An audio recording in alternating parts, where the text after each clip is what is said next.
अस्सलाम वालेकुम नाजरीन, वेलकम टू बदलती राय। मैं हूं मोना आलम। नाजरीन, आज वजीर आजम इमरान खान ने जो हम पहले मौजू पे कवर करने लगे हैं वो है जनूबी पंजाब और पीटीआई का बहैसियत जमात एक बहुत बड़ा वादा, एक बहुत बड़ा स्लोगन बाकायदा सेक्रेटेरिएट का नाजरीन संगे बुनियाद आज रखा गया है, जिसके लिए वजीर आजम इमरान खान ने मुल्तान का दौरा किया और इस पर्टिकुलर तकरीब से भी उन्होंने खिताब किया।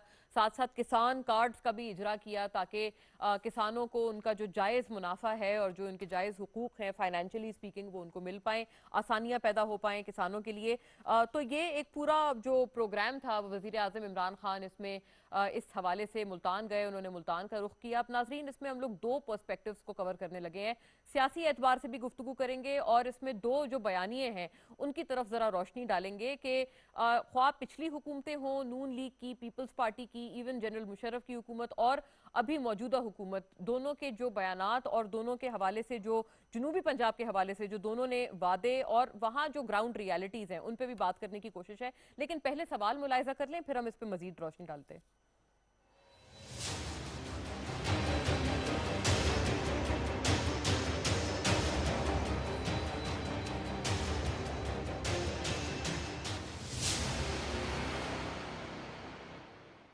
एडमिनिस्ट्रेटिवली क्योंकि मुश्किल है पंजाब जैसे बड़े सूबे को गवर्न करना, इसलिए शुरू दिन से ये तजवीज़ थी कि साउथ पंजाब को एक अलग एडमिनिस्ट्रेटिव यूनिट बनाया जाए। और ये सिर्फ इस हुकूमत की बात नहीं बल्कि इससे कबल भी जो हुकूमतें रही हैं उनके टाइम पर भी, क्योंकि ये मसला बार बार दरपेश होता था तो इसीलिए ये एक तजवीज़ दी जाती थी। अब एडमिनिस्ट्रेटिव यूनिट बाकायदा इस हवाले से बना दिया गया है ताकि जनूबी पंजाब के खास तौर पर जो एडमिनिस्ट्रेटिव मामलात हैं वो अलहदा रह सकें और सेंट्रल पंजाब के हवाले से गवर्नेंस भी बेहतर हो पाए। सेंट्रल पंजाब को अलग देखा जाए, साथ साथ जो साउथ पंजाब है उनके मामलात को अलग देखा जाए। इस हवाले से नाजरीन बहुत सारे सियासतदान हैं जो बिलखुसूस साउथ पंजाब के लोगों को और वहां के अवाम को ये वादा करते हुए नजर आए हैं। लेकिन इस वादे की जो तकमील है उसके ऊपर अब हम बात करने जा रहे हैं और इसके ऊपर एक सवालिया निशान है जिसको हम लोग इस पूरे सेशन में और अपने इस पहले सवाल के तहत प्रोब करेंगे। पीटीआई ने यह बड़ा वादा किया था और जो जनूबी पंजाब से ताल्लुक रखने वाले सियासतदान थे वो इसी वादे के तहत उन्होंने पाकिस्तान तहरीक इंसाफ में शमूलियत भी इख्तियार की थी 2018 के इलेक्शन से कबल। अब बाकायदा तौर पर अगर इस वादे की पाया तकमील है, अगर वो नजदीक है या नजर आ रही है, तो क्या एडमिनिस्ट्रेटिवली जनूबी पंजाब के लोगों के या अवाम के मसाइल हल हो पाएंगे जो कि उनको इतना अरसा दराज से दरपेश थे। दूसरी तरफ अगर पिछली हुकूमतों की भी नाजरीन बात करें तो हमने देखा है कि जो फॉर्मर चीफ मिनिस्टर थे पंजाब के शहबाज शरीफ साहब, उनके हवाले से अमूमन ज्यादातर अक्सर और बेशतर ये बात सामने आती थी कि सेंट्रल पंजाब पे उन्होंने ज्यादा अपना फोकस कर रखा है, लेकिन साउथ पंजाब या जनूबी पंजाब के जो लोग हैं या आवाम हैं उनके ऊपर उस तरह से तवज्जो नहीं दी जा सकती है। और उसकी बहुत एक अहम वजह एडमिनिस्ट्रेटिव इशूज बताए जाते थे, क्योंकि सेंट्रल पंजाब पे ज्यादातर रिसोर्सेज या ज्यादातर वक्त सर्फ होता था, तो इसलिए जनूबी पंजाब को उस तरह से तवज्जो या फोकस नहीं मिल पाता था। क्या ये नाजरीन मच डिजर्व्ड फोकस जनूबी पंजाब के लिए अब मुमकिन हो पाएगा या नहीं हो पाएगा? और सियासी तौर पर नाजरीन जो जनूबी पंजाब से ताल्लुक रखने वाला एक सियासी वादा है जो कि पीटीआई ने भी किया था वहां के अवाम को और पिछली भी हुकूमतें करती आए हैं, नून लीग ने भी किया था, क्या वो जो वादा है अब वो पीटीआई उसके ऊपर जो है वो पॉइंट स्कोर कर लेगी? क्योंकि ये एडमिनिस्ट्रेटिव उन्होंने अब इसको बाकायदा तौर पर एक यूनिट तश्कील दे दिया है। तो इस पर्टिकुलर बात पे हम लोग पहले सेशन में अपने प्रोब करेंगे। हमारे साथ मौजूद हैं जनाब Javed Abbasi, barrister Javed Abbasi is joining us, a very prominent leader of the PMLN. हमारे साथ बजरिया स्काइप मौजूद हैं। बहुत शुक्रिया जावेद साहब आपकी मौजूदगी और आपकी टाइम के लिए, थैंक यू वेरी मच। नाजरीन, आमिर ज़िया साहब अपने तज्जिए तबसरे के लिए हमारे साथ शामिल गुफ्तगू हैं, वो भी हमें बजरिया स्काइप ज्वाइन कर रहे हैं। बहुत शुक्रिया आमिर साहब, thank you very much for your time. और नाजरीन, जनाब हलीम आदिल शेख साहब हमें ज्वाइन कर रहे हैं, opposition leader from the Sindh assembly PTI का, और अपनी जमात का जो पर्सपेक्टिव है इन तमाम मौजूआत पे हमारे साथ शामिल गुफ्तगू रखेंगे। He is also online with us.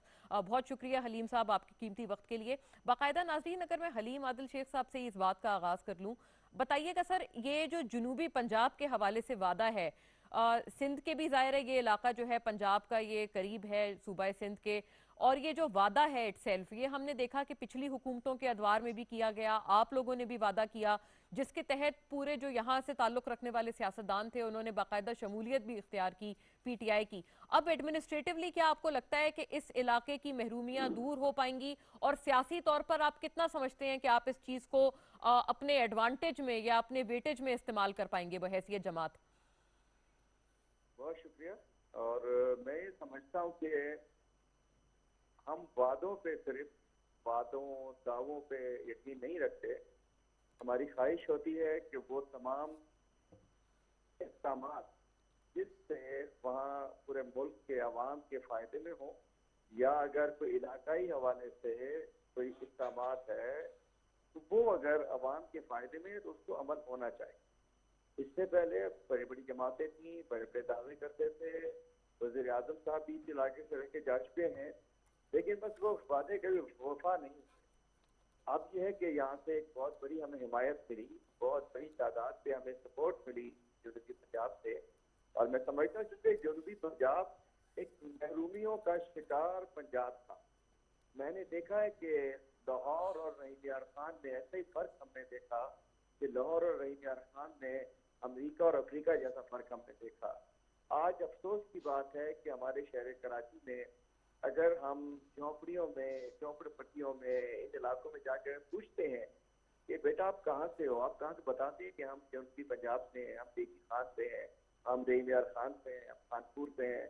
ये अफसोसनाक पहलू है कि वो पंजाब जिसको पंजाब में तरक्की के गुण गाते गाते पिछले हुक्मरान थकते नहीं थे, उन्होंने जनूबी पंजाब के लोगों को जो उनकी मतलब बेसिक नेसेसिटीज थी वो भी नहीं दी। अच्छा हलीम साहब, एक बात इसी कंटिन्यूटी में और फरमा दें।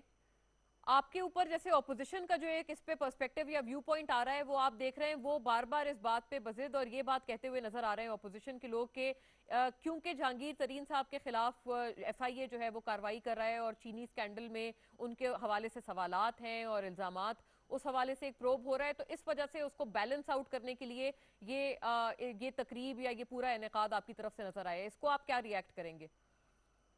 मैं समझता हूँ कि हमारी जो भी हमारे तकरीबात है, जो भी हमारे फैसले हैं, उनसे तो बड़ी एक बाकायदा कंटिन्यूटी है इसका। और मैं समझता हूँ कि जहांगीर तरीन साहब का एक इशू है।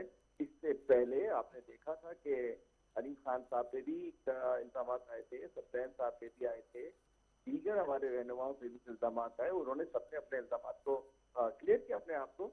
मैं नहीं समझता कि इसका कोई किसी भी किस्म का लिंक जो है वो जहांगीर तरीन साहब से बनता है। ये वो हकीकत है कि जो प्राइम मिनिस्टर इमरान खान साहब ने जो अवाम से किए हुए वादे, अवाम की बहबूद के लिए, अवाम की भलाई के लिए, मैंने बताया था ना, जरूरी था ना। नहीं तो जो हाल आपने देखा है जनूबी पंजाब का नाशर, बिल्कुल, इसमें तो कोई शक नहीं, जीटी रोड तक की सिर्फ। बिल्कुल बिल्कुल। और जनूबी पंजाब के लोग और अवाम, या जाहिर है असल में तो हमारा पिवटल जो मसला है या जो हमारा फोकस है, कोर, वो यही है कि वहाँ के लोग और वहाँ के अवाम को वो हुकूक उनके बुनियादी तौर पर हासिल हो सके जो कि वो डिजर्व करते हैं। जो भी हुकूमत हो, उनसे बहुत सारी हुकूमतों ने या बहुत सारी जमातों ने वादे किए। आप फरमाइएगा बैरिस्टर जावेद अब्बासी, लाहौर और मरकजी पंजाब की जानिब तमाम फोकस है, ये बहुत एक बुनियादी किस्म की तनकीद थी जो कि फॉर्मर चीफ मिनिस्टर जनाब शहबाज शरीफ पर की जाती थी, आपके जमात के सदर पर। फरमाइएगा, अब अगर आपने भी ये चीज कही थी, आपने भी पीटीआई के ऊपर ये आपने इल्जाम आयद किया था आपकी जमात ने कि ये सिर्फ वादा रहेगा और इसकी पाया तकमील कभी ना हो पाएगी, लेकिन हम देखते हैं कि फाइनलिटी में ये चीज अभी हो गई है और अभी 2.5 साल का अरसा अभी भी पड़ा है। तो आपको लगता है कि एटलीस्ट इतना एक्नॉलेजमेंट देना चाहिए हुकूमत को इस बात का? बिस्मिल्लाहिर्रहमानिर्रहीम, बहुत शुक्रिया। अगर तो आज सुबह बनता, सुबह इस तरह नहीं बनता कि कोई एडमिनिस्ट्रेटिव तौर पर उसका यहाँ जाके फैसला कर लिया जाए और एक आर्डर जारी कर दिया जाए। सुबह के लिए कॉन्स्टिट्यूशनल अमेंडमेंट चाहिए थी, और जब सुबह बनता है तो उसकी अपनी सूबाई असेंबली होती है, उसकी अपनी सीटें होती है नेशनल असेंबली में, उसकी प्रोविंशियल असेंबली में सीटें होती हैं, उसका मेंबर इलेक्शन कमीशन का मेंबर होता है, वहाँ हाई कोर्ट का जो है बेंच के मेंबर्स होते हैं। ये सारी अमेंडमेंट चाहिए, तब जाके सुबह बनता है। अगर तो कहीं सुबह बनता तो तब तो लोगों के जनूबी पंजाब की बड़े जमाने से डिमांड, कभी भी डिमांड नहीं थी कि एडमिनिस्ट्रेटिव को एक अफसर यहाँ बैठा दे, क्योंकि एक डिमांड थी कि हम एक सुबह दें, और वाकई एक डिमांड, जायज डिमांड हम समझते थे कि बड़े अरसे से वो लोग कह रहे थे। और कई एडमिनिस्ट्रेटिव यूनिट के ऊपर सुबह अगर बनाई जा सके तो बहुत अच्छी बात थी। बदकिस्मती होती यह है कि ये सिर्फ नारा का नारा ही रहा है। इन्होंने कहा कि हम चंद अफसर बैठा लेंगे, वो अफसर चीफ मिनिस्टर पंजाब जो लाहौर में बैठते हैं उनके जिम्मे होंगे, वो ट्रांसफर पोस्ट करेंगे, सारा अख्तियार पास होगा। जब अलहदा सूबा बनता है तो ये अख्तियार जनूबी पंजाब का हेडक्वार्टर जो भी वो बनाते, वहां का अपनी असेंबली होती, वहां का अपना चीफ मिनिस्टर होता, उनकी अपनी प्रोविंशियल असेंबली होती, सारे फैसले वहां करते हो। सबसे बड़ा जरूरी बात कि जो डेवलपमेंट फंड आता है वो सूबे के ऊपर आता है। अब तो डेवलपमेंट फंड पूरे में आ रहे हो, जहां मर्जी है चीफ मिनिस्टर पंजाब हट कर, अगर अलहदा सूबा बन जाता तो फिर जो जनूबी पंजाब का सूबा होता उसके लिए अलहदा लोकेशन होती है। एनएफसी अवार्ड जो होता है उसमें सूबों के लिए पैसा होता है, तो उस जो जनूबी पंजाब सूबा होता है उसके लिए अलहदा पैसा मुख्तस होता। ये कोई चीज भी नहीं हो रही होती है। मेरी एक दरख्वास्त है प्रोग्राम के जरिए कि एक करारदाद हजारा सूबे की भी पड़ी हुई है। मैंने हजारा सूबे का बिल पेश किया हुआ सेनेट ऑफ पाकिस्तान में, जो पिछले 30 साल से सेनेट ऑफ पाकिस्तान में पड़ा हुआ है, जिस पर वोटिंग नहीं हो रही। मैंने कहा था कि हजारा सूबा, जिसका इमरान खान साहब ने भी वादा किया था, पीटीआई ने भी वादा किया है, बाकी जमातों ने भी किया है, उसका बिल मैंने सेनेट ऑफ पाकिस्तान में कोई 2.5-3 साल पहले मैं उसका मैंने जमा कराया हुआ था। मैंने बार बार कहा है मेहरबानी करके उस पर भी वोटिंग कराएं, और जनूबी पंजाब का आईनी अमेंडमेंट लेके नेशनल असेंबली या सेनेट में लेके आए, ताकि उनको अलहदा सूबा मिल सके। अच्छा, जब अलहदा सूबा मिलेगा बैरिस्टर साहब, तो इफ उनको आई में आस्क यू, अवार्ड का पैसा भी आपका मिलेगा, आपका उनकी पॉइंट अपनी बड़ा असेंबली वैलिड आ होगी, गया है सब मेरे लोगों को पास। फायदा होगा। बट बैरिस्टर साहब, इफ आई में आस्क यू, ये आप कह रहे हैं कि सूबा नहीं है, एडमिनिस्ट्रेटिव ब्लॉक है सिर्फ, ये बिल्कुल बजा है बात, लेकिन ये फरमाइएगा कि इतना भी अगर आपके दौरे हुकूमत में हो जाता तो गालिबन वो जो तनकीद की जाती थी कि सिर्फ जनूबी पंजाब की तरफ कोई ध्यान नहीं है, सेंट्रल पंजाब पे ध्यान है, उसमें कुछ तो फर्क आता है। एटलीस्ट आप अपने वोटर्स को कोई चीज तो सेल आउट कर पाते कि चले हमने एडमिनिस्ट्रेटिव ब्लॉक बना दिया है, सूबा बन जाएगा। और क्योंकि जाहिर है ये तमाम चीजें इसके लिए वक्त दरकार होता है, जैसे आप फरमा रहे हैं और दुरुस्त फरमा रहे हैं कि अगर पूरा सूबा बने और फिर तमाम वसाइल एक सूबे के तौर पर जो है मुख्तस किए जाएं जनूबी पंजाब के लिए। भी अगर ये आज एडमिनिस्ट्रेटिव बन भी गया, अगर कोई टीचर भी ट्रांसफर होगा, कोई पोस्टिंग ट्रांसफर होगी, कोई सारी जिम्मेदारी होगी, तो पंजाब हुकूमत की वहां लिखी हुई।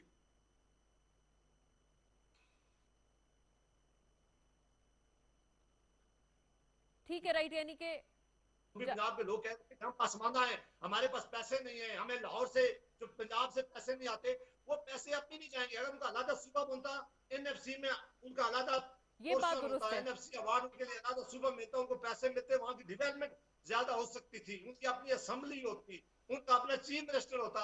अगर ये सारी चीजें लाहौर से ही होके करनी है, तो फिर लाहौर में बिठा लिए किसी एक अफसर का, अगर आप मुल्तान बिठा ले, मेरा जाती ख्याल है कि इसको कोई बहुत बड़ी तब्दीली नहीं आएगी। ठीक है आमिर ज़िया साहब, सूबा नहीं है, ये बात तो है कि एक मुकम्मल सूबा या ये वाली हैसियत नहीं अभी तक मिली है, लेकिन एडमिनिस्ट्रेटिव डिमांड ब्लॉक। थी लोगों की पूरे। आमिर साहब आप फरमाइएगा, are we somewhere in the middle sir? ये जो सूबा नहीं सिर्फ एडमिनिस्ट्रेटिव ब्लॉक, क्योंकि जावेद साहब तो कह रहे हैं कि ये सिर्फ आप इसको कोई एज सच ग्राउंड रियलिटीज में इस चीज से फर्क नहीं पड़ेगा। दूसरी जाने में एक ये भी बात है कि जो वजीर आला पंजाब है उनका ताल्लुक भी जनूबी पंजाब से है, तो एटलीस्ट उनकी जाती हैसियत में या कैपेसिटी में हम ये एक्सपेक्ट कर सकते हैं कि वो अच्छा काम करेंगे इस एडमिनिस्ट्रेटिव ब्लॉक के तहत, given the fact that he himself belongs to that region. ये जो जावेद अब्बासी साहब ने फरमाया ना कि आईनी और कानूनी तौर पर कोई ज्यादा फर्क नहीं पड़ेगा, ये कोई काफी हद तक बड़ी दुरुस्त बात कही है इन्होंने। सिर्फ एक सिंबॉलिक आप कह सकते हो कि सिंबॉलिकली एक अलामती तौर पे एडमिनिस्ट्रेटिव यूनिट बन गया है, एक छोटा सा कदम यकीनन उठा लिया गया उस जानिब। लेकिन अगर ये समझा जाए कि जी इससे वो मसाइल हो जाएंगे कि जो असेंबली की सूरत में होने चाहिए थे और जो उनकी ज्यादा empowerment, share in economic resources होना चाहिए था, वो उस तरह से नहीं मिला। अच्छा, ये बात भी मेरे ख्याल में बहुत ज्यादा मुबालगा रही होगी कि जी सिर्फ क्योंकि वजीर आला का ताल्लुक जो है साउथ पंजाब से है तो मसले हल हो जाएंगे, तो बात सच्ची बुनियादों की नहीं होती, बात काम या असूलों की होती है। तो असूल मेरे ख्याल में अभी तक तय नहीं हो पाए, और उसकी तरफ पीटीआई को अगर आगे बढ़ना है तो उसके लिए उसको कंसेंसस बिल्डिंग करनी पड़ेगी। अच्छा, दूसरी बात मैं कहूंगा मुन्ना साहिबा कि अभी जावेद साहब ने कहा हजारा सूबा की बात की। देखिए इस मुल्क में नए सूबों की सूरत तो है कि हमारे सूबे जो है बहुत बड़े हैं, और सिर्फ खैबर पख्तूनख्वा या पंजाब की नहीं, आपके मुल्क में आपने सिंध से लेकर बलूचिस्तान हर जगह पे छोटी यूनिट बननी चाहिए, लेकिन वो यूनिट जो है लसानी बुनियादों पर ना हो। लसानी बुनियादों पर होंगे तो झगड़े होंगे। हमें ज्यादा बेहतर होगा कि जनाब जो डिवीजन की बुनियाद पर, एडमिनिस्ट्रेटिव बुनियादों पर करेंगे, तो जो इलाकाई अजबियतें हैं और जो स्वायत्त है वो आगे नहीं बढ़ेगी। मेरे ख्याल में जो हमारी तमाम बड़ी जमातों को सोचना चाहिए कि इस मुल्क को सूबों की जरूरत है। देखिए 18वीं तरमीम ने जो जुल्म किया है वो ये किया है कि उन्होंने मरकज के इख्तियारात देके जो है वजीर आला को दे दिए, और वजीर आला जो है वो बिल्कुल एक राजवाड़े के राजा की तरह है, बहुत ज्यादा बाख्तियार होते हैं। तो वो डिवॉल्व करने की जरूरत है, ग्रास नीचे लाने की जरूरत है। जब तक ये चीज नहीं होगी उस वक्त तक एक जैसे आम जैसे आदमी का आमिर भला साहब नहीं आपने होगा। कहा कि लसानी बुनियादों पर सूबों की फॉर्मेशन ना हो, आपको पता है इसकी बहुत बड़े इस हवाले से एक जो केस है वो कराची का है कि कराची के हवाले से कहा जाता है कि कराची की आबादी कई ममालिक से ज्यादा है, तो एटलीस्ट उसको एक अलहदा सूबे की हैसियत दी जाए ताकि उसके फंक्शंस मुख्तलिफ हो पाए। लेकिन आपको पता है कि उस हवाले से या अगर जब भी ये बात उठाई जाती है, मुद्दा उठाया जाता है, तो बेपनाह एक तनकीद का सामना होता है। सिर्फ मुना बात कराची की नहीं हो रही कि आप कराची को अलहदा कर दें या कराची, बात ये कि सिंध में जितने डिवीजन है आप हर डिवीजन पे एक सूबा बना दें या सही है। स्टेट कोई और अच्छा सा नाम रख दें। अच्छा फिर कराची जो है वो लसानी इशू यूं नहीं बनता कि कराची कसीर लसानी शहर है। बिल्कुल कराची बिल्कुल। में मतलब है तमाम मुल्क के दुनिया कहते हैं ना मुख्तलिफ जबानें बोलने वाले जी लोग जी जी। मौजूद हैं और वह किसी एक, लसानी इशू अगर एटलीस्ट आपको किसी कराची पे उस तरह से ग्रोह को एप्लीकेबल नहीं है, लेकिन डोमिनेट फिर भी हासिल है तनकीद यही वो की गलत जाती बात है। होगी। जी। जी यस ना। एक जवाब में जरा मोना साहिबा अगर इजाजत हो तो जी जी जरूर, जावेद साहब फरमाइएगा। मैं ये बात सपोर्ट करता हूँ जो कहा गया कि ये बिल्कुल ठीक बात है कि लसानी बुनियादों पर, ये लिंग्विस्टिक बुनियादों पर, जबानी बुनियादों पर सूबे जो है बिल्कुल नहीं है। एडमिनिस्ट्रेटिव यूनिट सारी दुनिया ने अपने सूबे बनाए ताकि आपका सही जो बात है। गवर्नेंस का यस। सिस्टम है वो ठीक हो जाए, आप म्यूनिसिपलिटी सर्विसेज दे सकें, आप उन लोगों को ज्यादा हुकूमत की मामलात में दाखिल हो सके। और इतने बड़े सूबों में मुमकिन नहीं है कि आप चलाना। जो हाँ। हजारा सूबे की राइट। मैंने बात की है, हजारा सूबे की बुनियाद वो एक 10 मिलियन से ज्यादा लोग जो है उस इलाके में रहते हैं, उनकी बड़ी बिल्कुल। जायज हमेशा से डिमांड थी। वो सुबह मांग रहे थे, उनके लिए एक छोटे से काम के लिए पेशावर जाना मुमकिन नहीं। एक आदमी कोस्तान या बड़ग्राम से उठता है, उसे एक दिन रात एबटाबाद रहना पड़ता है, नेक्स्ट डे वो जाकर पेशावर पहुंचता है, फिर अपना उसका काम होता है। तो वो अब एडमिनिस्ट्रेटिव यूनिट आप बनाएंगे तो आपके गवर्नेंस इशू जो है वो बेहतर होंगे। आपके प्रोग्राम के जरिए मेरी बड़ी दरख्वास्त होगी हुकूमत से कि इमरान खान साहब ने भी वादा किया था, मेरा बिल सेनेट ऑफ पाकिस्तान में पड़ा हुआ है, हजारा सूबा बड़ा क्वालिफाई करता है। और अगर पंजाब जब साउथ की तरह और भी बाकी सूबे बनाना चाहे तो उनके बिल जरूर असेंबली में लाए ताकि इनको एडमिनिस्ट्रेटिव यूनिट बनाने के लिए इनको आईनी कवर दें। जब जी तक इनको एब्सोल्युटली। आइन की जी। बैकिंग नहीं होगी, जब तक ये आइन के जरिए क्रिएट नहीं होंगे, जब तक इन्हें सूबे का स्टेटस नहीं देंगे। ये गिलगित बल्तिस्तान जो बना हुआ है, इसके पास अभी तक सूबे का स्टेटस नहीं है। उनका आदमी ना सेनेट में आ सकता है, ना नेशनल असेंबली में ऐसे आ ही। सकता जी है। जी। लिहाजा आप एडमिनिस्ट्रेटिव यूनिट तो बनाने के लिए कुछ अख्तियार जरूर दे सकते हैं। उसका बड़ा फायदा नहीं होगा, बड़ा फायदा तभी होगा कि आप ये डिस्कशन ओपन करें, जो सूबे जहां जहां बनने उनको बनाए। हजारा भी क्वालिफाई करता है और जनूबी पंजाबी और बाकी सूबे भी इसके लिए जरूरी इकदाम करने चाहिए। और कानून ये बड़ा अच्छा वक्त है कि इस पर डिस्कशन करा के इसको आईनी अमेंडमेंट के जरिए बनाई जाए। बिल्कुल। ये तो कौमी मफाद के मामलात हैं। हलीम साहब आप इसका जरा जवाब फरमा दें सर। ये बिल्कुल एक बड़ी जायज बात है कि एडमिनिस्ट्रेटिवली सूबों का कयाम उसी तरह से ज्यादा होना चाहिए, तो बहैसियत हुकूमत आप एक डिबेट इसकी ओपन कर लें हमारी तमाम पार्लियामान में, ताकि अगर किसी के भी कोई अगर एतराजात भी हैं वो भी सामने आ जाए। एक डिस्कशन तो हो, डिस्कशन से ही राहें खुलेंगी। अच्छा देखिए मुन्ना कि मुझे आवाज नहीं आई। आपके जो भी हमारे दोनों पुलिस में रहनुमाओं ने बातचीत की वो मुझ तक नहीं पहुंची, ना आमिर जाज साहब की ना बासी साहब की। लेकिन मैं ये कहता हूँ कि बात आप होनी है, बिल्कुल बातचीत होनी चाहिए, बातचीत होने पर एतराज नहीं। लेकिन जो डिमांड सब करते रहे, आज जो कुछ हुआ है या जो कुछ हम पंजाब से करने गए हैं, ये तो सबकी सब लोगों की बातें तो थी ना, डिमांड थी। बिल्कुल। अगर हम हलीम साहब मैं इम्प्लीमेंट अगर कर रहे हैं, मुख्तसरन मैं अर्ज कर दूं, ये दोनों हजरात ने ये भी फरमाया है, उन दोनों ने बाकायदा कंसेंसस इस बात पे दिखाया है, रजामंदी दिखाई है कि ज्यादा से ज्यादा एडमिनिस्ट्रेटिव यूनिट्स या सूबों का कयाम होना चाहिए और उसको लसानी बुनियादों पर तर्क नहीं करना चाहिए। इजाफी तौर पर जावेद अब्बासी साहब ये फरमा रहे हैं कि हजारा सूबे के लिए उन्होंने एक बाकायदा एक तजवीज रखी हुई है सेनेट में, उसके ऊपर कोई वोटिंग कराएं, कोई बहस कराएं। देखिए जी। एडमिनिस्ट्रेटिवली अच्छी बात है, एडमिनिस्ट्रेटिवली जितने ज्यादा यूनिट्स हो उनका नुकसान नहीं होता है। लेकिन इशू ये है कि हमारे यहाँ मामला इतने खराब हो चुके हैं इस पिछले 30-40 साल की सियासत में। हमने लिसानियत को इतना घुसेड़ दिया है बीच में। जी जैसे कि ये मैं दुरुस्त कराची बात सूबे है। की अगर बात करूं कि कराची मतलब सबसे ज्यादा अहमियत जो है मिली यकजहती का मामला है। और इस वक्त कराची सूबे में चूंकि जो कुछ हमने पहले देखा, कभी जनापुर के नक्शे बने, कभी कुछ बना, और इसके अंदर बैरूनी कुव्वतें उसके अंदर बीच में कूद पड़ती हैं, तो जहाँ मुल्की मिली यकजहती का मामला हो, मुल्की सलामती का मामला हो, तो बहुत सारी जगह उन मामला को और अंदाज से देखा जाता है। बिल्कुल सूबे ज्यादा, जितने ज्यादा एडमिनिस्ट्रेटिव वो होंगे, यूनिट्स होंगे, सूबे होंगे, बेहतरी होती है। लेकिन मिली यकजहती पे, मुल्क की सलामती के ऊपर अगर कुछ चीजों से खतरा खुदा न खास्ता हो, उसको फिर पहले ठीक करना जरूरी होता है। और लिसानी बुनियादों पे तो बिल्कुल नहीं होना चाहिए। लिसानी तफरीक जो है अगर एक दफा शुरू हो जाए तो वो रुकती नहीं है। मैं समझता हूँ कि उसको लाजिम बात है। देखिए ना, जो मैंने आपको बताया था कि जनूबी पंजाब क्यों बिल्कुल फर्क था ना जी, जो कुछ हुआ लाहौर वाला जाने के लिए, दहींदर खान से लाहौर जाने के लिए, अब तो चलिए मोटर पे बन गया है, कितना सफर चाहिए होता था, छोटे छोटे मामला के हाईकोर्ट जाना है तो उसको जाना था। मैं समझता हूँ कि अब ये वो अल्हम्दुलिल्लाह वो इक़दामात है जो पिछली गवर्नमेंट नहीं कर सकी।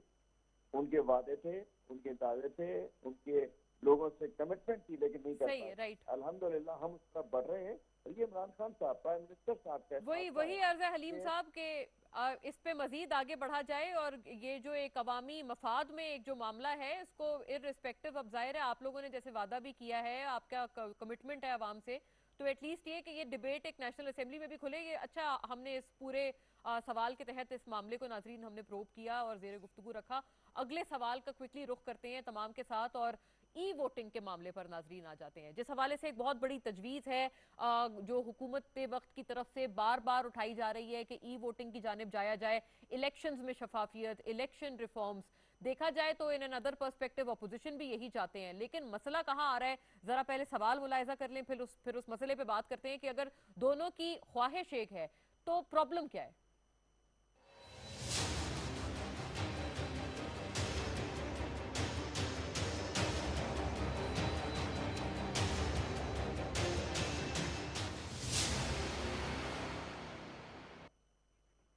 जी नाजरीन, ई वोटिंग के मामले पर भी अगर वही बात है जैसे मैंने पहले अर्ज किया कि अगर चाहते दोनों यही हैं कि इलेक्शंस में शफाफियत हो, हुकूमत भी यही चाहती है और अपोजिशन भी यही चाहती है, तो प्रॉब्लम क्या है?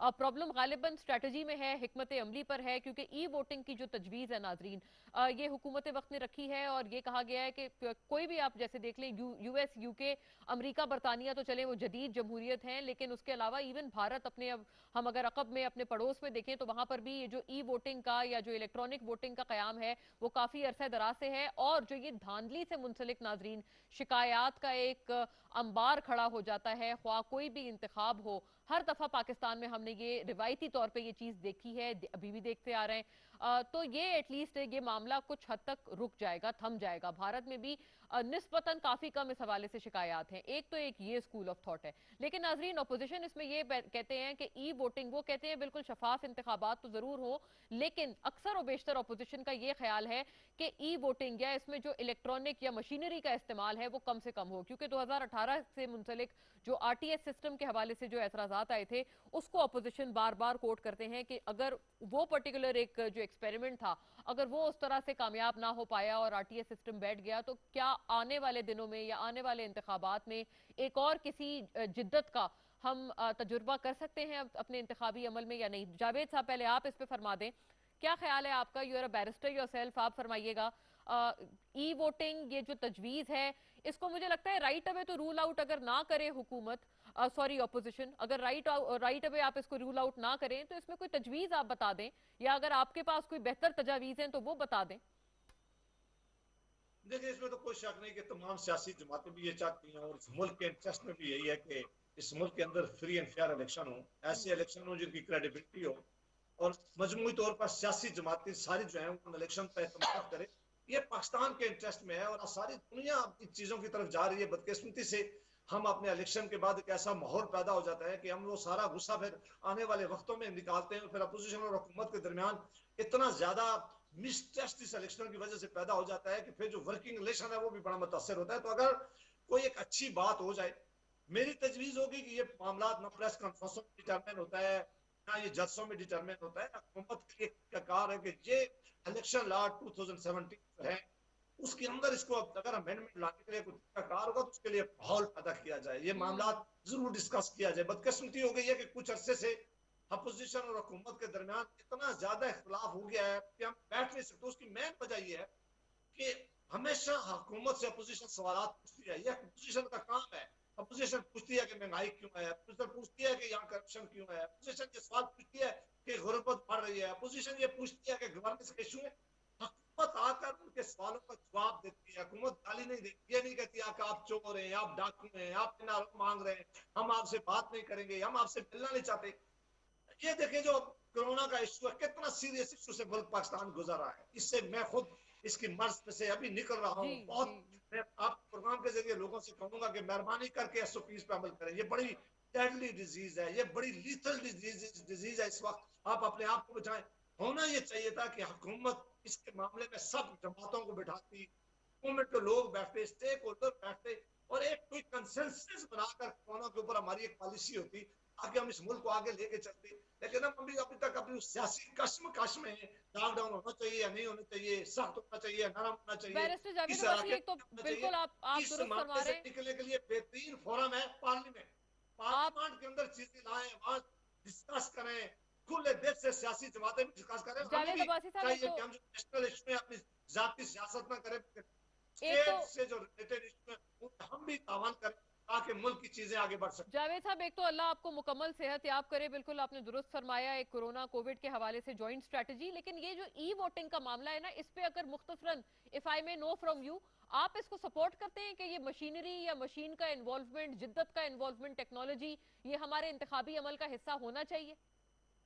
मैं उस वक्त उस कमेटी का मेंबर था जब ये इलेक्शन लॉज बनाए गए, ये 2017 में भी उसका मेंबर था। या जो आरटीएस के बारे में आके हमें इलेक्शन कमीशन और सब ने और सारा नादरा आया और उन्होंने जब हमें पिक्चर दिखाई, उन्होंने कहा कि ये आरटीएस के आने की वजह से ये सारे सवालात आपके ठीक हो जाएंगे। और फिर जब इलेक्शन हुआ तो सबसे ज्यादा पता चला कि वो सिस्टम में बैठ के हमने इलेक्शन सेक्रेटरी इलेक्शन कमीशन को बुला के पूछा कि आप सारे लोग ये कह रहे थे नादरा वाले, उन्होंने कहा कुछ देर तो ये ठीक हुआ लेकिन बाद में चूंकि हमारे कंट्रोल में नहीं था, ये चीजें ऐसी थी जब आप जानते हैं कि ये सारी नहीं रहती हैं, लिहाजा उस पर बड़े सीरियस क्वेश्चन उठे। अगर ये उसी तरह का निजाम बनाने जा रहे हैं तो फिर तो इसका कोई फायदा नहीं होगा, अनलेस कि इसका पहले इलेक्शन जो है, अभी बल्दियाती इलेक्शन आते हैं उनमें तजर्बा कर लें, ये जो भाई इलेक्शन आते हैं उनमें तजुर्बा ठीक तजर्बा है, कर हाँ लें, हाँ, कुछ इसको ट्रायल में कॉन्स्टिट्यूंसीज डालें। में तजर्बा कर लें पूरे पाकिस्तान में इसका नफाज करने से पहले। सही है, कोई ट्रायल इसका हो हलीम साहब। और अभी जावेद साहब, आपने सुना उनको, वो कह रहे हैं कि जलसों और प्रेस कॉन्फ्रेंस के जरिए नहीं, लेकिन अगर आपके पास कोई ऐसी, हुकूमत वक्त के पास मुस्बत कोई तजवीज है या ई वोटिंग की बात है, तो आप उसको पार्लियामान में लेकर जाएंगे। मोर और लेस वही डिस्कशन है जो कि हम लोग इससे पहले वाले सवाल पर भी कर रहे थे, कि पार्लियामान का रुख करें अपने तमाम अच्छे तजावीज के साथ, ताकि आपको उसके ऊपर कंस्ट्रक्टिव कोई अपोजिशन या कोई ओपिनियन मिले दूसरा। देखिए, लाजमी सी बात है कि इसको हमें जिस वक्त हम जरूरत समझेंगे, जब इसकी कानूनी जरूरत होगी तो पार्लियामेंट में भी लेकर जाएंगे और जाना पड़ेगा। लेकिन ये फैसले हुकूमत ने भी करने होते हैं। हुकूमत एक मैंडेट लेकर आती है और मैं समझता हूँ ई वोटिंग और धांधली से पाक इलेक्शन, इल्जाम से पाक इलेक्शन, ये तो जिम्मेदारी थी इससे पहले हुकूमतों की भी। लेकिन ये हमारा वादा है, ताकि हम तो आए इस धांधली के खिलाफ एक नारा लगा कर आए थे, जो धांधली होती है इलेक्शनों में, जो हुई 2013 में भी हुई, और उसके बाद आज भी हर इलेक्शन में लोग हम हारते, हम क्लेम कर देते हैं, दूसरा तो वो क्लेम करते हैं, जबकि ऐसी हकीकत नहीं होती है। हम समझ सकते हैं कि ई वोटिंग हमें आगे लेकर जाएगा। कल जो हारेगा वो ये नहीं कहेगा कि हराएगा और जीतने के बाद पर इल्जाम नहीं लगाएगा। ये वो इल्जाम है जिससे कौमें आगे बढ़ती हैं, जिससे मुल्क आगे बढ़ते लेकिन हैं। हलीम साहब, बिल्कुल इसके काउंटर में जो एक दूसरा आर्ग्यूमेंट है, जैसे मैं अभी पहले भी अर्ज कर रही थी, वो है आरटीएस सिस्टम और 2018 में होने वाले जो इंतखाबात। आपको पता है, जो हुकूमत वक्त और अपोजिशन मौजूदा इनकम्बेंट, इनके दरमियान जो मामलात असल तल्ख पड़े हैं, वो पड़े ही उस पॉइंट के बाद से हैं, उस ऑनवर्ड्स हैं, कि 2018 के इंतखाबात किसी को काबिल कबूल अपोजिशन में नहीं थे, क्योंकि जाहिर है वो लूजिंग पार्टी थे इस पूरी चीज के। तो ये बताइएगा कि जी, इस तजुर्बे के होते हुए फिर हम क्या करेंगे ई वोटिंग के मामले पर? क्या आप कंसेंसस में ले पाएंगे ऑपोजिशन को? ये बताइए, क्या 2013 में ज्यादा अपीलें हुई या 2018 में ज्यादा अपीलें हुई? आप बताइए, 2013 के इलेक्शन ज्यादा चलेगी या 2018 के इलेक्शन ज्यादा चलेगी? जी, टेक्निकली स्पीकिंग जो ट्राइब्यूनल्स वगैरह की बात है वो सही है कि 2013 के इलेक्शन ज्यादा चैलेंज हुए हैं ट्राइब्यूनल्स वगैरह में, लेकिन आपको पता है, जो जहां तक कहने की बात है वो यही है कि आरटीएस सिस्टम जरूर बैठा था 2018 में, जिसके बाद से तमाम अपोजिशन ने उसके ऊपर सवालात उठाना शुरू कर दिए। चले जाते ना, चले जाते, अपील पे चले जाते, ट्रिब्यूनल में चले जाते। मैं समझता हूँ कि कहीं कहीं अगर बैठा भी सही, लेकिन उसके जिम्मेदार तो जाना चाहिए था इनको। इसका मतलब अगर ये लोग नहीं गए, उससे आप जितना ये उस पर एतराज कर रहे हैं, वहाँ हमें भी एतराज है। इसी खंड को साफ करने के लिए हम इस तरफ जा रहे हैं और इलेक्ट्रॉनिक वोटिंग मशीन की तरफ जाना, मैं समझता हूँ कि एक वो डिमांड है जो कि पॉलिटिकल पार्टी की, आवाम की, सबकी थी कि इलेक्शन जो है धांधली से पाक होना चाहिए।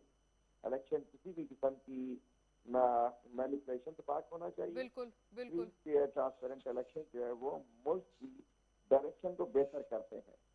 वो मैं समझता हूँ कि ये दुनिया जहान में हो रहा था, हमारे पास नहीं हो रहा था। हम पे वो अभी तक छप्पे पे ठप्पा, जिसका बस हाँ चले, हाँ। जिसकी लाठी उसकी भैंस, जिसका बस चले वहाँ वो छप्पे लगा दे, जिसका बस चले वहाँ वो लोग बंद कर रहे हैं। हम तो देखते आ रहे हैं ना, हमने तो ये देखा है। बिल्कुल, ये मैं ह्यूमन समझता हूँ इंटरफेरेंस की जहां तक बात है, बिल्कुल ये बात है। और आमिर ज़िया साहब, अगर आरटीएस के तौर पर हम एक आर्ग्यूमेंट को पेश कर रहे हैं कि जैसे आरटीएस का बैठना या वो मामला, तो दूसरे तौर पर ह्यूमन इंटरफेरेंस की वजह से वो भी वक्त है कि जब हमने देखा था कि जो गलत ठप्पे और जाली ठप्पे ये मामला भी हो चुके हैं, तो एटलीस्ट ये कि अगर ई वोटिंग होती है तो इस चीज से तो बचा जा सकेगा। आप कहां पर इनमें दोनों में रैशनल ढूंढते हैं, दोनों बातों में? नहीं, यकीनन कि अगर इलेक्ट्रॉनिक वोटिंग होती है तो उससे वो उस तरह की धांधली और गिनती में जो धांधली होती है उसका इम्कान जो है वो कम हो जाता है। लेकिन बात ये मुना कि इंतखाबी इस्लाहात जो है वो बहुत ही एक वसी मौजू है दुरुस्त और जी। उसका एक छोटा सा हिस्सा है इलेक्ट्रॉनिक वोटिंग, ई वोटिंग जो है। असल जो जो मेरे ख्याल में बहुत सारी चीजें हमारी सियासी जमातों के एजेंडे पे भी नहीं है, वो ये कि किस तरह से जात बरादरी का जो अमल दखल है हमारी कॉन्स्टिट्यूंसीज के अंदर, इलेक्टेबल्स की बात होती है, ये तमाम की तमाम जमहूरी असूलों की नफी होती है। यस। क्या हमारे इंतखाबात में हर आदमी को इंतखाब लड़ने की इजाजत होनी चाहिए? उन लोगों को होनी चाहिए कि जिन पे केसेस नहीं है, जिनका कोई तालीमी काबिलियत हो, जिनका कोई मतलब है अवामी खिदमत का कोई उनका ट्रैक रिकॉर्ड है, टैक्स पेयर है, वो कुछ आपको शराइत भी आयत करनी पड़ेगी। क्योंकि जब आप ये कहते हैं कि जी हर आदमी लड़ सकता है, जब हम ड्राइवर रखने जाते हैं तो हम कहते हैं लाइसेंस होना चाहिए। बिल्कुल जब आप मेरी नुमाइंदगी करेंगे सूबाई असेंबली में या नेशनल असेंबली में या सेनेट में, तो कोई मिनिमम काबिलियत भी होनी चाहिए। उसके साथ साथ हमें सोचना चाहिए कि क्या हमें जो है एक मुतनासिब नुमाइंदगी का कोई वो करेंगे ताकि हमारी जो जात बरादरी के नाम पर वोट पड़ते हैं कि जी आरआई और जट और फला और ढिमका, और सिंध में भी इसी तरह है, और शहरी इलाकों को निकाल कर, तो उसको भी डिस्करेज होना चाहिए। फिर क्या हमारे यहाँ जो लिसानी बुनियादों पर जमातें खड़ी होती हैं उनको इजाजत हो, फिर वाराना जमातों को इजाजत हो, तो मेरे ख्याल में एक बहुत बड़ा एजेंडा होना चाहिए बिल्कुल हमारा, बिल्कुल। ई ताकि वोटिंग ऐसे उसका बहुत इंतखाबात हो एक कि वो लोगों मुख्तसर को सेगमेंट है तकसीम ना जी। करें बल्कि जोड़ें। उसका एक अमल ये कि जी शफाफ हो, वोटिंग में धांधली ना हो, लेकिन साथ साथ सही कैंडिडेट जो है वो इलेक्शन में खड़े हो रहे हो। ठीक है, राइट और राइट। जो हमारी मनफी एक पूरा ट्रेंड है, मैं फिर दोहरा रहा हूं उस बात को, कि जात बरादरी का वो ना हो रहा हो, बल्कि लोगों को, पॉलिटिकल पार्टीज को उनके एजेंडे पर, उनकी आइडियोलॉजी पर वोट मिल रहा हो, दुरुस्त। ना कि यस इस बात यस। पर कि जी आज बाजी साहब नून लीग में है, कल कोई उठ के किसी और पार्टी में चले गए तो इनके सारे वोटर जो हैं वो उस पार्टी में चले गए। सही तो है। ये चीज जो होती है मेरे ख्याल में जमहूरियत की नफी होती है और जमहूरी अमल को कमजोर करती है। ठीक तो है हम लोग जब 21वीं सदी में आ गए तो हमें कोई ब्रॉडर होराइजन रखना चाहिए इस चीज पे। जी मुना। जी बिल्कुल, ये इसका एक फ्रेगमेंट है और दुरुस्त बात है कि असल तो ये बहुत एक वसी टॉपिक है या सब्जेक्ट है, ये पूरे जो इंतखाबी इस्लाहात का मामला है। तीसरे टॉपिक का नाजरीन रुख करते हैं इसी के साथ, क्योंकि भारत में as we speak corona virus और जो तीसरी लहर के तहत जो केसेस हैं, बहुत बड़े पैमाने पर नाजरीन तबाही भारत में, जिसको बाकायदा तौर पर नरेंद्र मोदी तक तस्लीम कर चुके हैं कि बहुत बड़े पैमाने पर तबाही और बर्बादी भारत में इस वक्त है। और अल्लाह तमाम वहाँ के जो शहरी हैं उनकी सेहत को अपने हिफ्ज़ो अमान में रखे और तमाम को बचाए इस वबा से। लेकिन नाजरीन, पाकिस्तान ने इसमें एक बहुत अच्छा जेस्चर और खैर सगाली का पैगाम दिया। हमने हमारी ना सिर्फ फिलैंथ्रोपिक जो लोग हैं उन्होंने, ना सिर्फ इंडिविजुअल्स ने भारत को मदद की, ऑफर की है, बल्कि पाकिस्तान ने, हुकूमत पाकिस्तान ने भी पाकिस्तान भारत को इस हवाले से एक बहुत अच्छी जेनरस ऑफर की है। और कहा गया है कि ऑक्सीजन की जहां वहां पर कमी है और लोग जो है वो सड़कों पर तड़प तड़प कर मरने पर मजबूर हैं, तो इस सिचुएशन में कोई बेहतरी आए। तो पहले नाजरीन स्ट्रेट अवे आमिर साहब का इस पे रुख कर लेते हैं। आमिर साहब, अच्छा जेस्चर पाकिस्तान की तरफ से इंसानियत के लिए, क्योंकि ये मामला किसी भी पॉलिटिक्स से परे है और दूर है, बताइएगा। लेकिन हम जब भी देखते हैं कि इस किस्म की कोई चीज होती है या कोई भी ऐसा जेस्चर होता है, हमेशा हम देखते हैं उसको एक बड़े बिटर नोट पे उसकी रिसेप्शन होती है ऑपोजिशन की तरफ से, ख्वाह किसी भी हुकूमत ने किया हो। इस पर्टिकुलर मौके को आप कैसे देखते हैं? देखिए यकीनन, देखिए इंसानी बुनियादों पर यकीनन एक अच्छा मुतवाजिन किस्म का बयान आना चाहिए, तो और हमें हमदर्दी है यकीनन भारत के अवाम से। लेकिन साथ साथ हमें ये होना चाहिए कि बहुत ज्यादा ईगरनेस और डिस्ट्रेक्शन भी नहीं होनी चाहिए। अभी लग ये रहा है कि जिस तरह से हमारे यहाँ से फैसल इदी साहब ने कहा बड़ी अच्छी बात, हुकूमत की तरफ से अगर कोई दावत दी जानी चाहिए थी तो मेरे ख्याल में फॉरेन ऑफिस के स्पोक्स पर्सन कह देते। अब हमारे यहाँ जो है फॉरेन मिनिस्टर अलग बात कर रहे हैं, इमरान खान साहब, वज़ीर आज़म साहब पूरे इस तरह का बयान दे रहे हैं, आपकी तरफ से एक मिड लेवल से पॉलिसी बयान आ जाता, क्योंकि आप ये देख रहे हैं कि आपकी हमदर्दी और आपकी जितनी आप खैरसगाली की बात करें, अगर वहां से कोई टेकर नहीं है, अब देखिए 24 घंटे ज्यादा हो गया, भारत से कोई रद्द-ए-अमल नहीं आया इस बात नहीं पर। आया, हाँ हाँ। बात क्योंकि कि इंसानी हमदर्दी के मामलात में भी दो रियासतों के दरमियान डिप्लोमेसी होती है, हम्म। और उसके अंदर ये नहीं होता कि कोई हमारा मतलब रिश्तेदारों का मामला है कि जी हमने एकदम आगे बढ़कर दरवाजा खोल के अंदर चले गए, नहीं। हमारे और भारत में एक तल्ख जो है, एक हकीकतें हैं हमारी और उनकी दुश्मनी की बड़ी एक सामने की वजह है, मसला कश्मीर है, मुसलमानों पे जुल्म ज्यादती है, ये सब कुछ अपनी जगह पर है। तो उसमें आप हर चीज एकदम नॉर्मल नहीं हो सकती, एकदम जो है मतलब हमारे दूध नहीं उतराना चाहिए ठीक है, किसी ठीक है, पता नहीं राइट, क्या हो हाँ। रहा है। यानी आप बात कह ये रहे हैं कि होती है ठीक कि है, एक डिप्लोमेसी बयान आ जाना हो काफी था, गया लेकिन है, उसको बार और बार हम इतना अपनी रियासती मफाद को डू नॉट हमेशा ओवरडू द मुकद्दम गुड रखना जेस्चर। ये आपका चाहिए। ख्याल है कि भारत की तरफ से, क्योंकि जाहिर है कोई इसके ऊपर अभी तक हमने जवाब नहीं देखा। याकूब शेख साहब भी नाजरीन अब हमारे साथ तशरीफ फरमाए, पार्लियामानी सेक्रेटरी मेंबर कौमी असेंबली फ्रॉम द पीटीआई, इस सेगमेंट में हमारा साथ देंगे। वेलकम ऑन बोर्ड याकूब साहब, मैं आपकी तरफ आती हूँ इन अ बिट, लेकिन जावेद साहब आपका व्यू पहले आ जाए, बताइएगा। अभी हम लोग बात ये कर रहे हैं, बिल्कुल सही है, और भारत की तरफ से एक और जाहिर है इसके साथ साथ ही ये चीजें जुड़ी हुई हैं। हमने वैक्सीन का मामला देखा था, हमने कोवैक्स के जरिए जो भारत से वैक्सीन मंगवाए थे, एस्ट्राजेनेका, क्योंकि वो लोग वहां मैन्युफैक्चर एक बड़े पैमाने पर कर रहे थे। हम तब देखते थे कि कुछ जो भारत के बड़े नामवर किस्म के थिंकर्स हैं और उनके जो इंटेलेक्चुअल सो कॉल्ड हैं, वो पाकिस्तान को इस बात पे बाकायदा मॉक करते थे कि जी आप वैक्सीन अपना नहीं बना सकते हैं और आपको कश्मीर चाहिए, इस किस्म की बातें इस बवा में की जाती थी। बताइएगा, लेकिन हमारी तरफ से एक बड़ा अच्छा जेस्चर दिया जा रहा है जब उनके यहाँ तबाही मचा दी है कोरोना ने। देखो शेख साहब आए तो मेरा बड़ा सलाम उनको देना, और जी उन्हें शेख कहना साहब, कि मेहरबानी वालेकुम करके टाइम सलाम। पाया करें, और उसकी जी बड़ी जी, उम्मीद है मेहरबानी आप है। उनका मेरा भी सलाम पहुंचे आप तक। Thank you. हुकूमती एमएनए और पार्लियामानी सेक्रेटरी होना प्रिविलेज तो जरूर है, लेकिन हमें शेख साहब से ज्यादा मुफीद होते, उनकी ज्यादा बातें सुनते। देखिए जी, मैं समझता हूँ कि हमें इंडिया को ताने देने के बजाय जो हमारा इस दफा हमने किया है, जस्टिस हुकूमत ने किया या प्राइवेट लोग कर रहे हैं, यही होना चाहिए था। हम चाहते हैं कि इंसानियत जहां भी है, अल्लाह ताला उसको महफूज रखे और बिल्कुल इस बीमारी दुरुस्त, से उसे महफूज फरमाए। आमीन। लेकिन हमें इस मामले में पढ़ना चाहिए कि इंडिया में क्या हो रहा है, हमें अपना गाठ ठीक करना चाहिए। ये हमें सबक सीखना चाहिए कि आज इंडिया की सड़कों पर किस तरह लोग जो है वो मर रहे हैं, वहां दुरुस्त, किस तरह आज जो है उनको जो तकलीफ है, जो हॉस्पिटल की तकलीफ है, जो उनको वेंटिलेटर्स की तकलीफ है, जो उनको बाकी चीजें जो अवेलेबिलिटी नहीं है, वो चीजें उसी वक्त हमें पाकिस्तान में अपनी चीजें फौरन जो है वो ठीक करनी चाहिए। पाकिस्तान में स्पाइक बहुत तेजी से बढ़ रही है, बहुत ज्यादा लोग इससे अफेक्ट हो रहे हैं। पहले से शहरों में थे, अब देहातों में। मैंने अभी आपको बताया कि मैं खुद इस बीमारी से अभी निकल बिल्कुल रहा हूँ। बिल्कुल। मेरी दुआ है कि अल्लाह ताला पाकिस्तानी लोगों को बचाए। मैं आपके प्रोग्राम के जरिए तमाम सुनने वाले पाकिस्तानियों से बहुत दरख्वास्त करूंगा कि मेहरबानी करके, ये हुकूमत या अपोजिशन का मसला नहीं है, ये आपकी जानों का मसला है। मेहरबानी करके आप SOPs पे अमल करें। आप मत देखें कि किसी को हाथ मिलाने की कोशिश ना करें। आप ज्यादा से ज्यादा अपने हैंड वॉश करें, सैनिटाइजर इस्तेमाल करें, मास्क बिल्कुल किसी सूरत में ना उतारें, कि ये ऐसी डिजीज है जो जिसको होती है, अगर बड़ा टाइम लेती है उससे निकलने के लिए। हुकूमत को चाहिए कि फौरी तौर पर वो इकदाम करे, अपने अस्पताल में कैपेसिटी बढ़ाए, अपनी जो बाकी चीजें उनको ठीक करे। इंडिया से हमें सबक सीखना चाहिए। अल्लाह ना करे कि हमारा वो मामलात ना होने चाहिए दुरुस्त, जो आज बिल्कुल। इंडिया जिनसे गुजरा है। लेकिन हमारे लिए ये सबक सीखने का वक्त है। सारी कौम मिलकर, ये एक हुकूमत नहीं लड़ सकती, सारी कौम मिलकर, सारी सियासी और मजहबी जमातें मिलकर जो है इसका मुकाबला करें। और ये जो आइंदा आने वाला ईद का त्यौहार है, उसमें जो कि इंडिया ने त्यौहार मनाने की कोशिश की थी, जिसमें वो बड़े जी सख्त फंस जी, गए, हमें कुंभ का उसकी मेला। भी SOP इस्तेमाल करनी चाहिए। और जो लोग रात मसाजिद में जाते हैं, उनसे भी मेरी दरख्वास्त है कि बगैर SOPs के मत ऐसा काम करें, क्योंकि ये बहुत डेडली डिजीज है। जावेद साहब ने बहुत जज्बात के साथ नाजरीन गुफ्तगू की है, क्योंकि बिल्कुल वो इस पूरे मर्ज से खुद गुजरे हैं, उनको पता है। लेकिन याकूब साहब, जावेद साहब का ये इस पे व्यू है कि वो कह रहे हैं कि इंडिया के साथ आप उनको, ठीक है उनका मामला चल रहा है, लेकिन आप अपने अपने घर को भी इन ऑर्डर करें कोरोना के हवाले से, और यहाँ पर जो चीजें हैं, जो जरूरी इकदाम हैं, वो फौरी तौर पर उठाए जाएं। लेकिन ये कि हमारी तरफ से एक बड़ा अच्छा जेस्चर दिया गया है, इस कंटिन्यूटी में ये भी बता दें कि हम खैर सगाली का पैगाम भेज रहे हैं भारत को।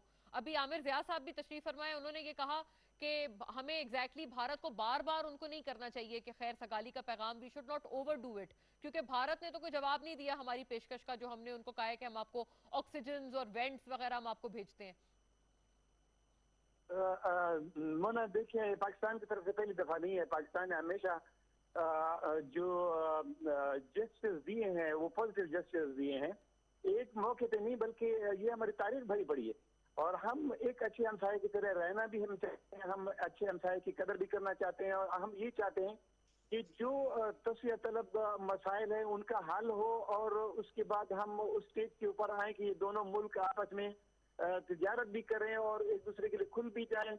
और देखिए हमारे लोगों के रिश्ते भी हैं वहाँ पे, उनके लोगों के यहाँ पे रिश्ते हैं, ये मिलना मिलाना, ये सारी चीजें किस वजह से ये तो हमारे पाकिस्तान ने पॉजिटिव जेस्चर देके हमेशा पहल की है, हमेशा पहल की है। कोई एक मौका नहीं है, अगर आप देखें तारीख भरी पड़ी है कि पाकिस्तान ने हमेशा पॉजिटिव जेस्चर दिए। और अब तो दुनिया बदल चुकी हुई है, कहाँ से कहाँ दुनिया चली गई हुई है। आप वो जंगों के वो जवाब कहें कि जी वो टैंकों की लड़ाइयाँ और वो सारी चीजें वो पीछे रह गया, अब इकनॉमिक वार का दौर आ गया है। और हम वैसे भी एक दूसरे से लड़ने के क्या हमारे ताकत है, हम नहीं लड़ सकते कि आप भी अपनी पावर है, हम भी अपनी पावर है। फिर पाकिस्तान की तरफ से जब इस किस्म के जेस्चर जाते हैं तो इंडिया को उसको पॉजिटिव लेना चाहिए, उसको रेसिप्रोकेट करना चाहिए। और उसी तरीके से जैसे पाकिस्तान अपनी तरफ से एक यानी अच्छी नीयत के साथ ताल्लुकात को आगे बढ़ा के उनके लोग जो इस वक्त मसाइल में है, प्रॉब्लम में है, तो वहाँ पे पेंडेमिक की सूरत हाल बदतरीन है। वो सर बिल्कुल बचा, लेकिन यही बात है कि इसके बरक्स एक दूसरा आर्गुमेंट ये है कि बस ठीक है उनको हमने एक दफा पेशकश कर दी है, हम गालिबन उनको बार बार ना कहें, क्योंकि वो भी तो रिस्पॉन्ड करें ना हमारी अच्छी पेशकश को उसी